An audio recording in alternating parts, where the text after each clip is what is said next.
This is Mr. John Ng, aged 71. He was just diagnosed with advanced stage lung cancer in June. He got it from smoking all his life. This former contractor, who used to have his own company, chose to retire on the day he found out that he had lung cancer. This nutrition hopefully will bring him strength. It was a surprise finding that we find the tumor in the right upper lung. And because of this, he was investigated further, and the CT scan was done, and it showed a fairly extensive tumor in the right upper lung, actually eroding into the spine, causing compression of the nerve, thus causing the pain. So this was subsequently biopsied, and it confirmed a lung cancer. Mr. Ng is being hospitalized now due to an inflammation of the gut. He is getting better, but the doctors have decided to err against caution by placing him under further observation. His battle with lung cancer is just beginning. But for serious, end of the week or Early next No fear. To keep part and parcel of life. Because my idea is you may have cancer at this age. You may have cancer at this age. I'm here. I'm quite old already. So there's no fear. So what I look forward is go out more, outdoor, seaside, family gathering. I got a very cute grandson, but keep on thinking of him. In fact. But the treatment options are limited for Mr. Ng. Because of his age, surgery is no longer suitable for late-stage cancer patients like him. Instead, he has been placed on radiation therapy and oral medication. He now knows that his smoking caused his cancer, but he still doesn't understand why. A lot of my friends, relatives, non-smoker, got lung cancer. And some are very heavy smoker like me, they got no lung cancer, very, very strange. I also don't know why. I now regret it, it's too late already. Of course, cut off smoker will be better. Smoking is the #1 cause of lung cancer, and if you're one, your chances of getting lung cancer is 10 times that of a non-smoker. That's why doctors are saying that lung cancer is actually one of the more preventable cancers in the world.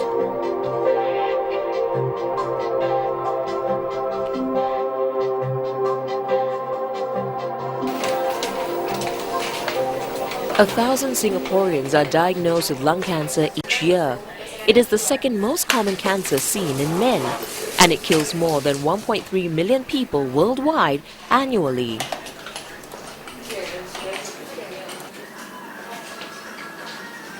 If there's 100 lung cancer patients, how many will survive a lung cancer? The figure of 10 to 15. So this is low. Compared to colorectal cancers, if 100 colorectal cancers on average, about 50 to 60 will survive their colon cancer. And the figure is even better for breast. Of 100 breast cancer patients, about 3/4 will survive their breast cancers. Under the microscope, cancerous lung cells show up very clearly. They even indicate the different types of lung cancer.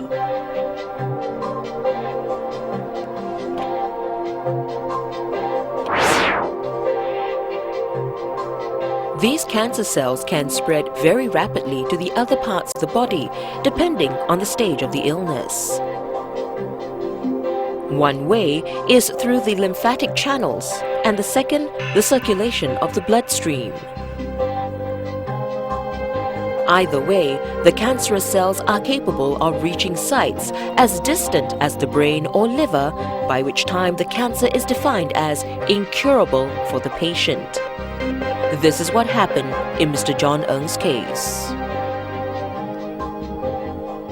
For him, the disease is actually started from the right lung and is invaded locally into the spine and is spread through the bloodstream and lodged in the brain. And it's a brain that causes a numbness in the lower limbs. But it has been proven that lung cancer can hit anyone at any age, even non-smokers. Golaire Genevieve is one such example. She has not smoked a day in her life. When in April 2007, she was diagnosed with early stage lung cancer. She represents the changing face of lung cancer patients today. I used to have my own company for 18 years. I was not a smoker, but every people around me used to smoke. And that's why I think I have a cancer.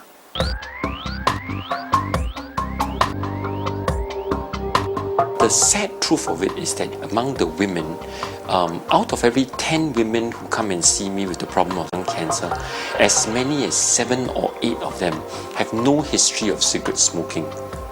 So what is of great concern is that women, Chinese women especially, are genetically predisposed to develop lung cancer. So even when they don't smoke, they are already at increased risk of developing lung cancer.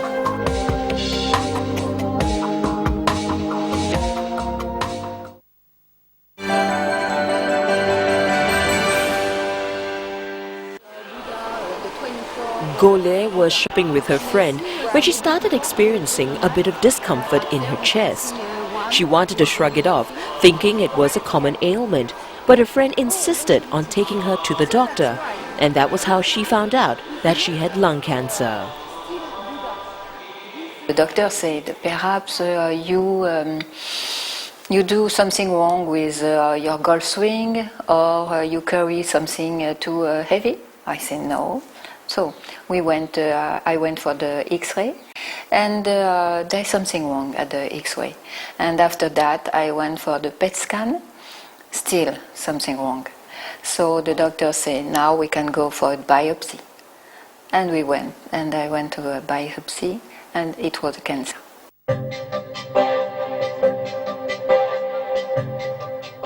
The large majority of patients who are diagnosed to have early stage lung cancer, in actual fact, are diagnosed incidentally. In other words, they come and see a doctor for a routine chest X-ray, for, let's say a pre-employment checkup, and they are found to have a lesion in the lung. Or sometimes they may be presenting with a very innocuous cough, and the doctor is thinking, well, maybe you've got some infection, let's do a chest X-ray, and then by the way you find out that you actually have a lung cancer. Genevieve did her PET scan in a state-of-the-art nuclear medicine center. This technology turned out to be the best staging confirmation for Genevieve before her surgery to remove the cancerous tumor. With the help of the tracer, it allowed for the detection of microscopic cancerous tumors in other distant sites that the cancer could have spread to. The procedure involves the injection of a radioactive tracer into the intravenous system of the patient before a detailed scan of the entire body is carried out.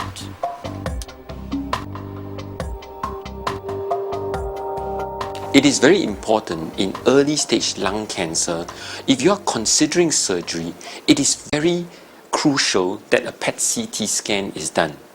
A PET CT scan will help us to identify those whom you think are early stage, but actually are not early stage. They in actual fact already have metastatic disease.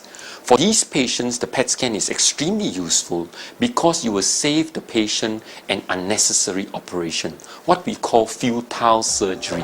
A PET scan is also highly useful in staging investigations for advanced stage lung cancer patients because of its accuracy. This technology was not available until recent years because doctors had to depend on normal CT scans for confirmation in the past.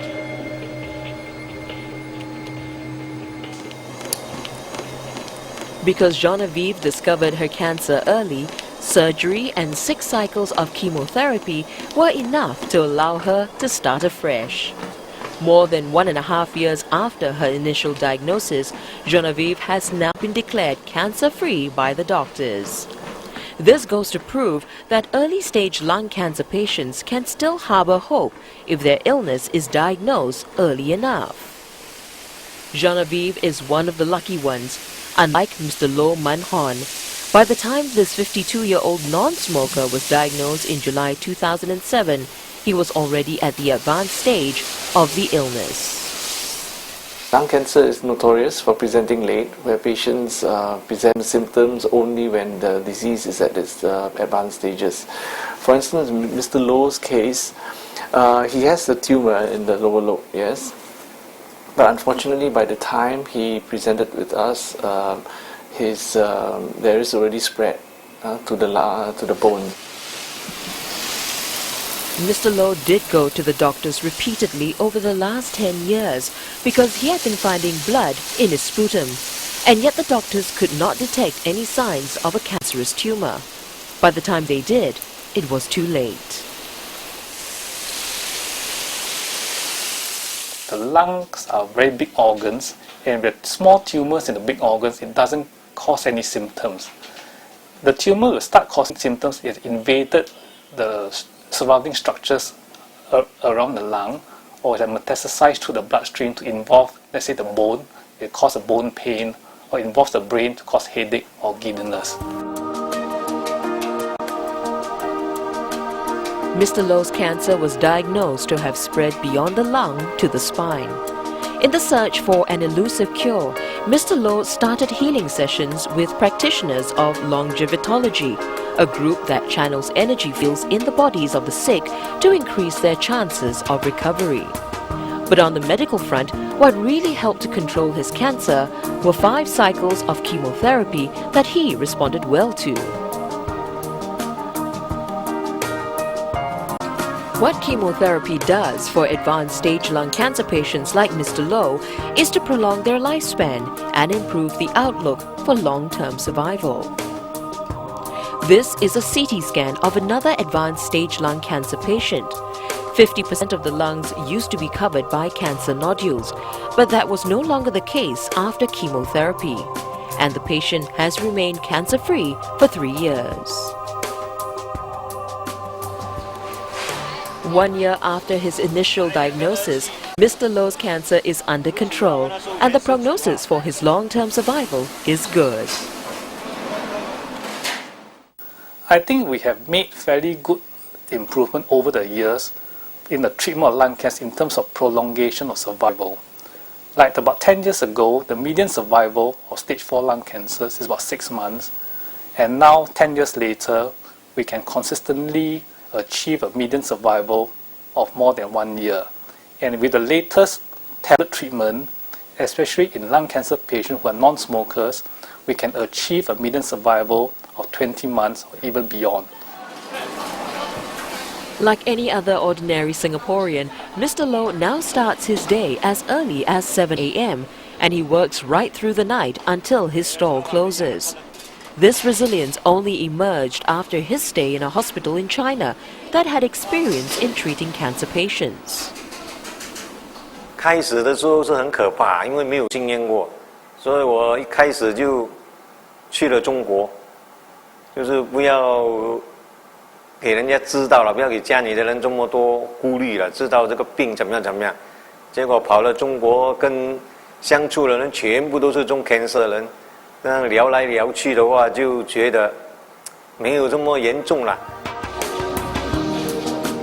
The trip opened up his eyes. From then on, he decided to focus on the positive aspects of his life. 对我来说 ，cancer 这个很好的经验。如果我没有死是很好经验，我的人生下一步会很进步，因为我了解到人家病跟死的痛苦，所以我没办法克服这个魔，那怎么样克服那个死神？ After the chemotherapy treatment, Mr. Low was also placed on an oral drug called Iressa for maintenance. It's a form of medication that forces the cancer cells to lie dormant instead of multiplying in his system. These are what we call targeted therapy. They target the certain mechanism in the tumor cells to stop the cancer cells from dividing, from growing. So it sort of maintain them in the dormant state and prevent them from growing, prevent them from dividing, and prevent them from metastasizing. So in this way, they can maintain the patient without progression for a long time.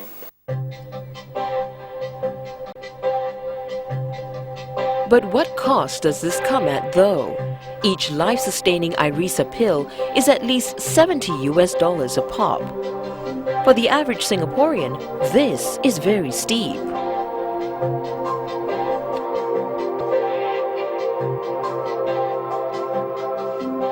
Well, you look at the effect of a critical illness, whether it be heart, stroke, or cancer, right? There are significant other burdens, if you will, right, that people face rather than on top of the hospitalizations. And in our own studies, we've shown that the average respondent only has less than $17,000 of critical illness in force, and that really, when you think about it, that really won't go very far.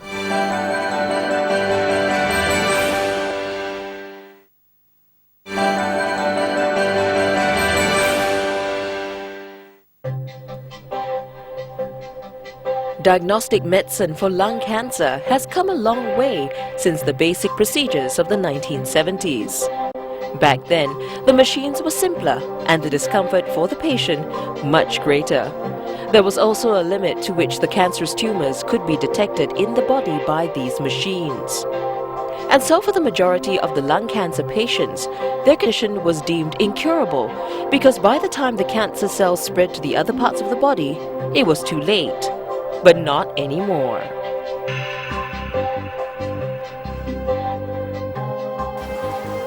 There have been other procedures in recent years that combine diagnosis with treatment.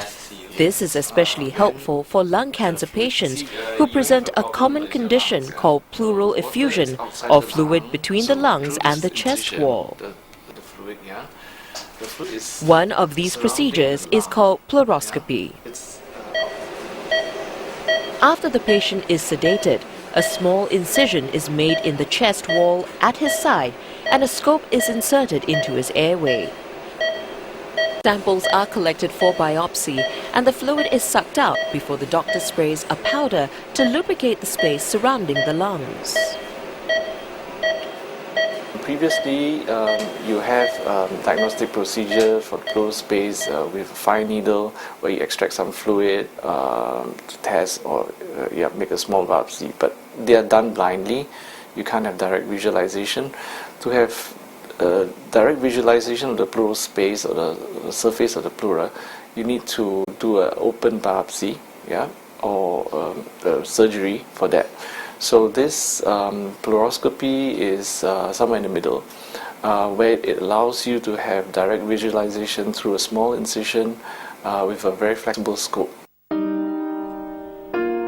Cancer can crush a person's optimism, but it can also revive one's fighting spirit. This is Mr. Ng's fourth physiotherapy session, and what seems like an ordinary task is a huge effort for him. The numbness in his limbs caused by the spreading cancer is making it difficult for him to walk. But he is determined to soldier on because he wants to regain the use of his limbs. Every day is a bonus.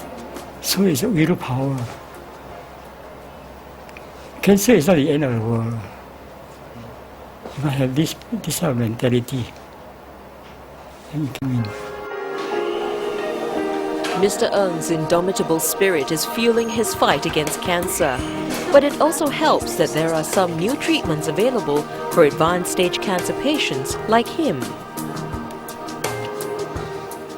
I think that is true that for stage 4 lung cancer patients we can't cure. But nowadays we have treatment that is more effective, so much so that we can actually prolong the survival of patients with better treatment, and we can provide treatment that has minimal side effects so that patients can have actually a very good quality of life. In fact, we just started him on the new oral tablet, and this tablet, what we hope for is it will help to control the tumor. At the end of the day, cancer patients like Mr. Loh and Mr. Ng do not need pity from others because getting cancer does not mean a death sentence for them. In Mr. Loh's case, the healed has even turned into the healer.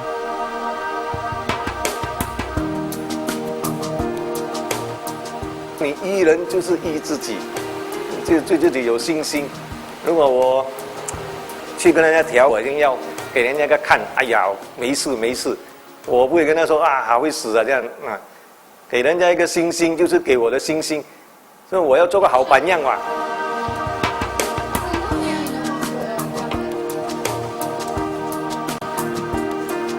It's not the end of the road. It's like a disease, and you can fight a cancer. You need to help your body to fight the cancer. You need to believe in you and believe in the way you fight the cancer.